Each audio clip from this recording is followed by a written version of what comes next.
Bitcoin, crypto, morning tea. Hey. Good morning, everybody. My name's pianomattyb. That is Scaramucci's. This is your morning TA. A brief glimpse into the crypto markets where the sun's shining, where the wind's blowing. All the humble opinion of this piano. Zamboni bringing the down. The FOMO index has remained at 63, frozen in a mild state of greed. Bitcoin dominance is 51.1%. 24-hour volume is 48 billion. The overall market cap is 1.65 trillion. Give or take 100 million.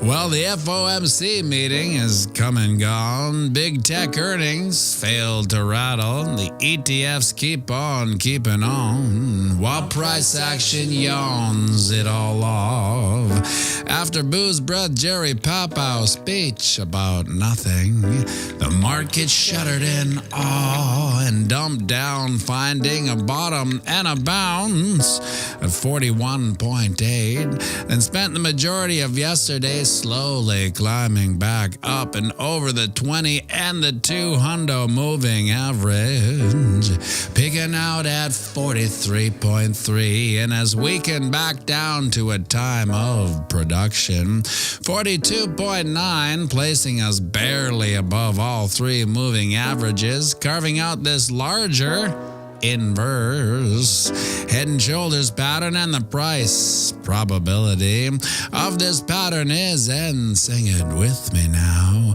oh, you take the pull, you slide it on the breakout point, and then we're all at 48K-ish. Shakira. Now we have put in a series of lower highs, which is telling me the bulls have taken their eye off the ball.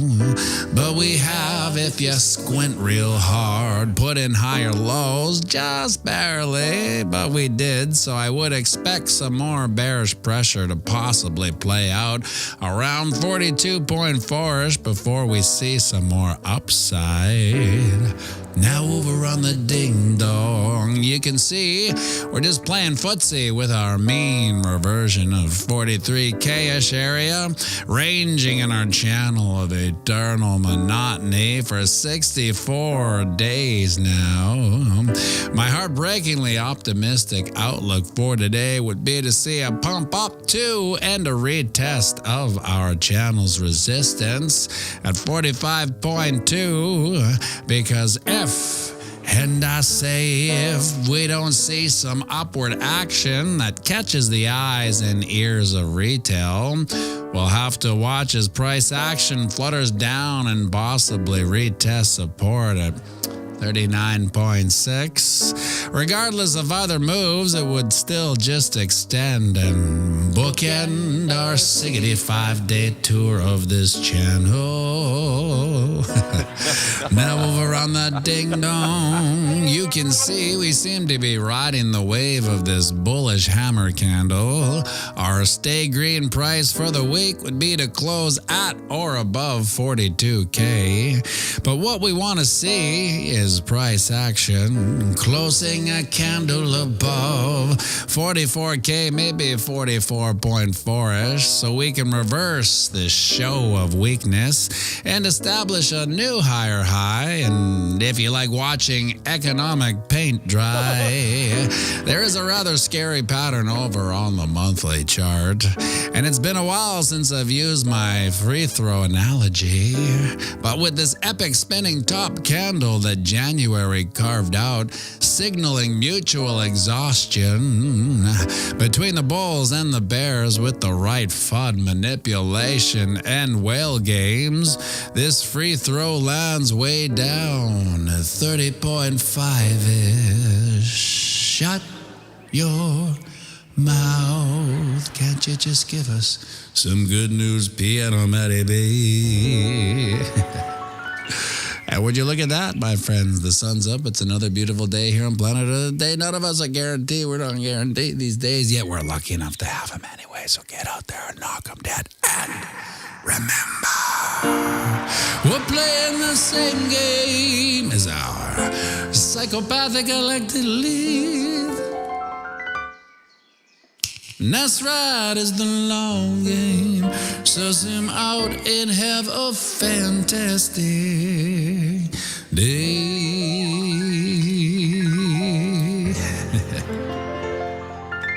And we'll be going live right away, so grab yourself a coffee. Join me for a quick one. And it's Friday, so would you please sing me out? Or on the banks of Boom Dash Bang. Whoa. Ching.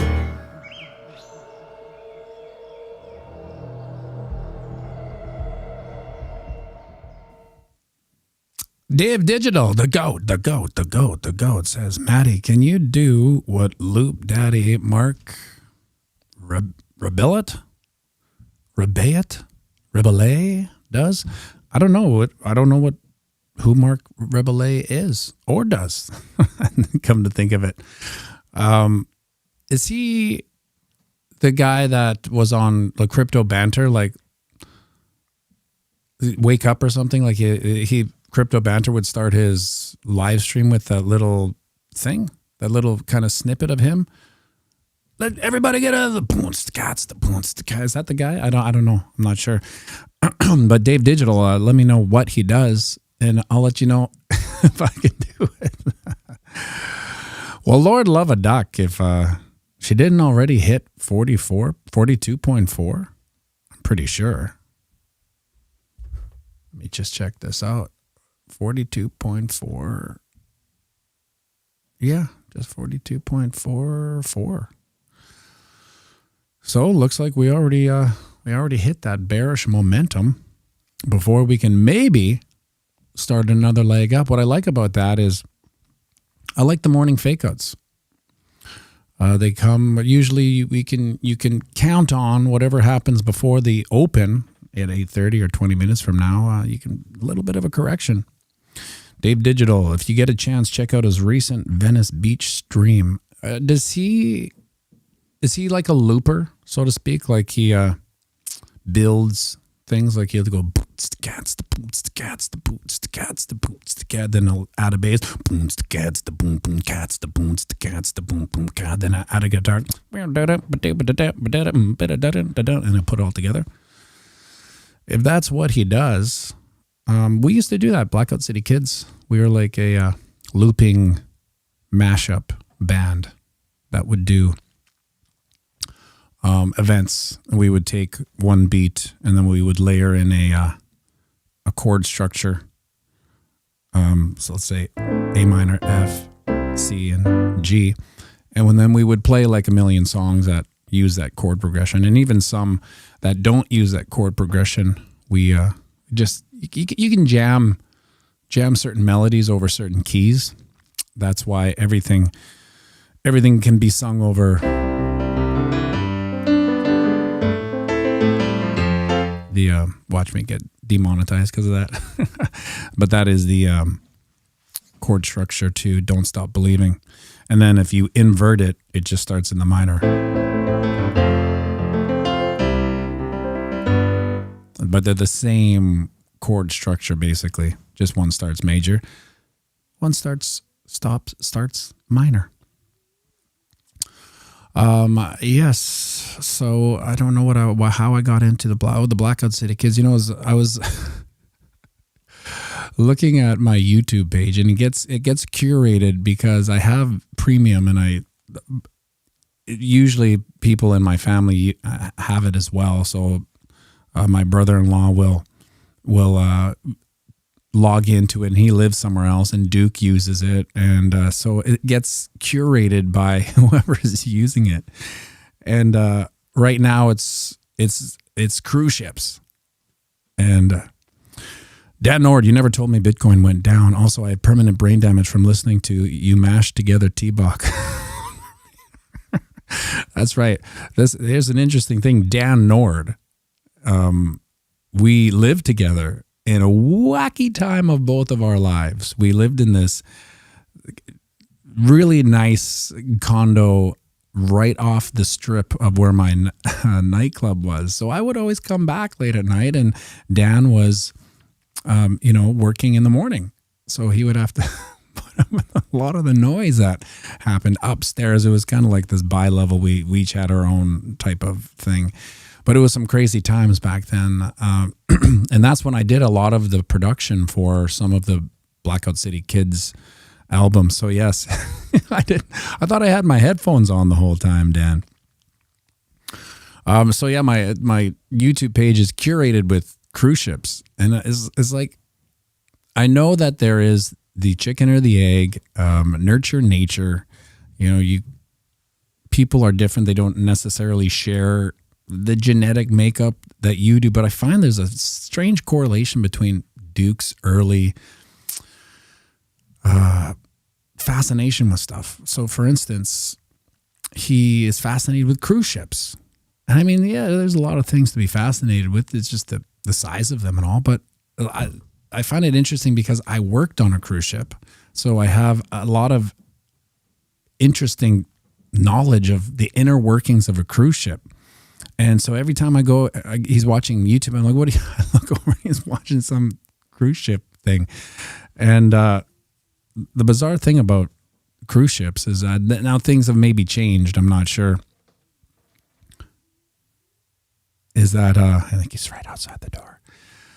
When I was there, it was still back in the early class structure. So there was white people, and then there was black people, and then there was deck and engine kind of black people and Eastern Europeans and Asian. And you didn't talk. You might find that bizarre, but so when I was on the cruise ship, being a happy Canadian, I would walk down into the galleys or whatever you want to call it, and I would say hi to everyone. Hi, how you doing? Hi, how's it going? And no one, like if they were black or Asian or Eastern Bloc European, they would not even look my way. I was just invisible to them. And not only that, I did feel a certain amount of disdain from them. Like they didn't like me being wherever I was. And that was a shock to this little bird brain innocent Canadian, that there was still this amount of class structure. But it was top down from it's really run by naval organization. So you have like the captain and staff captain, then all these officers. And I have a problem with authority.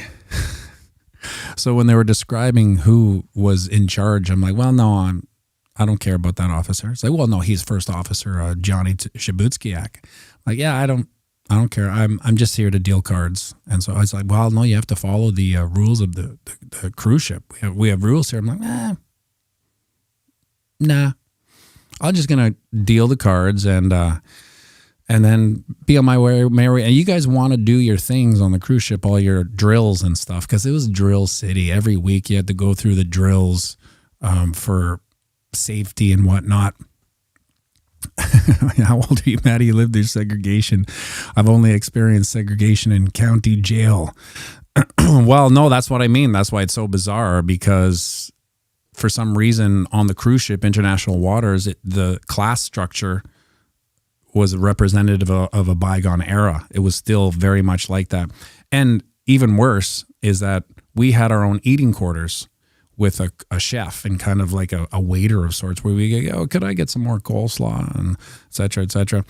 But they, being the deck and engine, let's just say everyone below hospitality, but they were generally black from Jamaica or or Asian or Eastern European.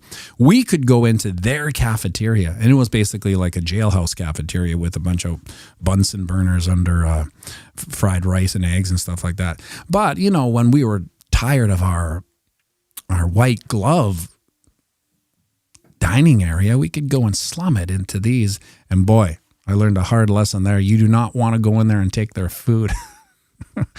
Because I thought it was, being the innocent bird brain Canadian, that, it's just a more option. I like fried rice and eggs. I'm kind of sick of the asparagus butter and what's going on over here.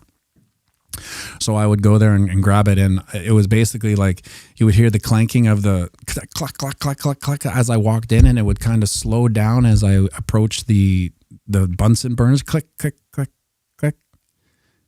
And then it was like they were all kind of watching me as I would scoop the fried rice, and I'll take one of these eggs over it, and I'm gonna get the hell out of here. And then as I walked, clack, clack, clack, clack, clack, clack, they would go up, but they really didn't like us going in there.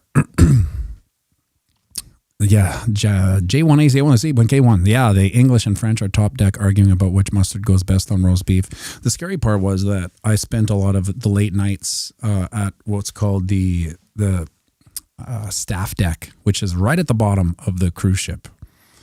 And you can't get there unless you go through like the galleys of the ship. And it was designed there for if you were working late, which all casino, we worked till about 1 or 2 in the morning. Crypto Billy, food was good? No, it was horrible. I shouldn't say that. It's not really horrible. You just get sick of it, right? Because they're just rotating a 7-day menu. So that's just what it was. And so when we would, when I would go there and kill some time at 2, because you just don't go to bed at 2 a.m. after you deal cards, because if you do, you see cards all night, right? You see the roulette. So you have to like disengage your mind somehow. And a lot of times we would disengage our mind by drinking like 12 beers in 2 hours in our hallway. So you weren't allowed to drink anywhere, but you could drink in your hallway. And so we would sit there with our feet up on the other side of the hallway, because it was really narrow. It was like even though it was a massive cruise ship, the hallways for the staff were pretty tight. And we'd just sit there and drink 12 beers and smoke cigarettes in this little hallway. Like, it was basically the size of a bathroom if you just elongated a bathroom, and everyone was smoking. So you had like 10 people there smoking in this thing, and there was some non-smokers there, and they would never say anything. Now I think if it was me and I was a non-smoker, I would just be walking through it like with this, just looking at them. You mother, can't believe you're smoking. But at the time, people smoked, right? And then it would waft into your little room there, which was basically a bunk bed and a little bathroom the bathroom was the shower. So when you took a shower, you just took a shower everywhere. So you can have like your toothbrush or whatever. Dave Digital, Billy, fun fact, I sold roofs as a storm restoration insurance expert for 15 years. First year was 2005 hurricane. Huh. Yeah, it doesn't sound fun, Bruce Mayo. It definitely wasn't, but I learned a valuable lesson. In all the industries I've been in, let's call it the nightclub industry, the casino business, and the music business, aka the money business, the hardest core partiers were casino people. And I think it was because of the numbers. So when you're running numbers all night, because we're back in the day, I don't know what happens now, but in roulette, back in the day, you had to know what all the things were. So you were doing insane math all night if you were on roulette. Like, you'd have to come up with payouts that were like 785. And then the pit boss would kind of just either know it or just go along, yes, 775, because they were lazy too. They didn't want to do it. So when you got off, you had to really turn your mind off. And man, they party. Because sometimes when I would go to bed at 6 a.m. after drinking 12 beers for 4 hours, which was nothing, they would be up and just wrap it around. They'd get up and go for breakfast, because there wasn't like food all day. You had to go for breakfast, and then once breakfast was over, it was gone, right? So they would just drink until they got up there, and then go on the beach and drink more, and then come back and deal cards all night. Oh, look at that, Gary Gensler! What a son of a little so and so there. Really, the bane of my existence when I see Gary Gensler, it triggers me. Him and Lizzie Dubs, Elizabeth Warren. When I just see them, it's like, come on! I know this is kabuki theater. I know that these people are just actors and they're paid to fulfill a role. But it's like sometimes I wonder, okay, well, let's just pretend that all my weird thoughts aren't true and that they're just normal people in normal jobs. Can they be so stupid? Is it possible for these people to be so stupid? I don't necessarily think Gary Gensler is that stupid. I think he's actually pretty smart. But when they're put in that position and they have to stall or make things happen or shut things down for a certain amount, like look how long the narrative from Gary Gensler was no ETF, no ETF. Then BlackRock was like, Gary, we're gonna do the ETF, so get your shit together because we're gonna do an ETF. Yes, boss. And then Gary Gensler has to do it. So there's a point where these actors just fulfill their role and they read their script. But it always triggers me when I see them. Where are we at here? 42.7. So we have seen a little bit of a bounce. Let's go to the ding dong here. I think when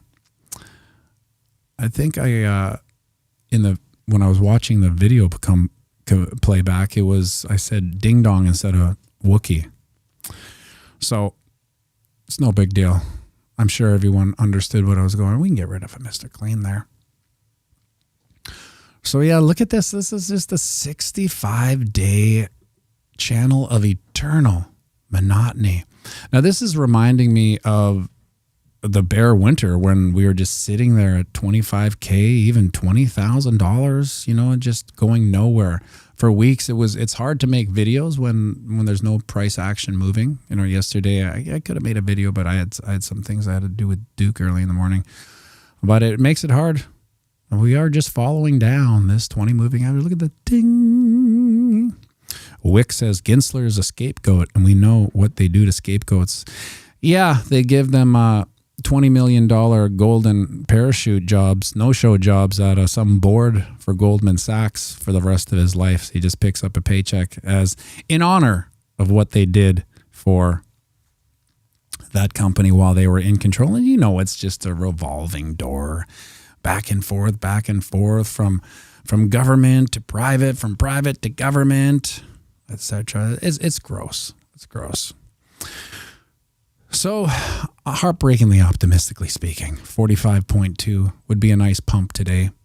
We said on the 4-hour chart that this inverse head and shoulders plays out to, let's put it up here, 48K. 48K, there we go. Now, obviously, it's easy to make these probability predictions in a bull run, because eventually we will hit 48K and it'll be like, wow, see, I called it back then, blah, blah, blah. But it's not really like that. It's harder in the crypto winter to make these probabilities because we don't really know what's going to happen. Like, remember, we were half the time, Duk is late. I think I might have screamed into the mic. Good thing I have the most compression you could ever find on a mic right here. And so when I say 48K, that's going to happen, right? Eventually. Wouldn't it be nice to happen this week? I don't know. I feel like, unfortunately, we may be in this channel of eternal monotony for a long time. Is that Duke? Remember what I said about blame? Yeah, but Mama was cooking That's breakfast okay, for but remember, it's like blaming people is not the way. Just take it. Just say, hey, I was late. Sorry. That's okay. No big deal. I'll And now you're going to be mad at me after the show. Just wait, guys. He's going to come up the stairs. And then... Yeah, all right. Okay, let's do some shout-outs. Are you ready? Oh, no. We're going to turn the piano on. It's not, you little psycho. I can't hear it. Okay, let's go. Dave Digital, the GOAT. I can't hear it. Let me see. Yeah, it's on. Okay, go. Dave Digital. Okay, hold on. So, Duke, when we say Dave Digital, you have to go, the GOAT, the GOAT. Why? It's just a shtick. We do shticks here. Let's try it again. Dave Digital, the GOAT. Oh, hey, no. Where's the echo? You got to do your own echo. When when you're a one-man show here in YouTube land, you got to do your own echoes. Dave Digital, go, go, go, go. Misco. Misco. Troy N. Troy N. And Ava Angel. Ava Angel. Sneaky Pete Vaporizers. Sneaky Pete Vaporizers. Sneaky Pete Vaporizers. Haas and Pfeffer. Haas and Pfeffer. Troy N. Troy N. And Canadian Alex. Oh, Crypto. That's a mouthful. Canadian Alex on Crypto. And Terry Crow. Terry Crow. Squeaky McGee. You were on the Titanic? What do you mean? Yeah, Squeaky McGee asked if I was on the Titanic. Oh, I hear you bringing up a cruise ship right in front of Duke here, because I was talking about cruise ships and your infatuation with them, and the Titanic, actually. He was not born in 1912, so. No, he wasn't. Do you remember how many people were on the Titanic? No. Take a guess. 1. Take a wild guess. 2. No, I think you know how many people were on the Titanic. 2,000. No, wrong. Let's go. Randy a Bite. Randy a Bite. Mr. Andy Walk. Mr. Andy Walk, walk, walk, walk. XRP A11Y. XRP A11Y. And finally, Ray Run. Ray Run. Dave Digital changed his picture. Yeah, he did. He's got a hat pulled down. That's right. I didn't even know if you noticed. I can't remember his old picture. Okay. Let's sing him out there, my boy. Oh, BC Elf. BC Elf. All right. Let's go. I don't think that's not how you spell elf. Well, it's just probably short for something that we're not too sure of. All right. Let's sing him out. We're playing this. Oh, wait a second. I have to remind everybody that tonight is the biggest and the best live piano stream in the world at 9:30. So come check it out and pump those numbers up for us. Isn't that right, Duck Duck? We're playing the same game as a psychopathic collector. Lates that drives a long game. So zoom out and have a fan. Oh. So zoom. Bitcoin, crypto, money, yeah. Thank you very much, everybody. Have a great weekend. Hopefully we see you tonight at the biggest and the best live piano stream in the world. Make sure you like and subscribe.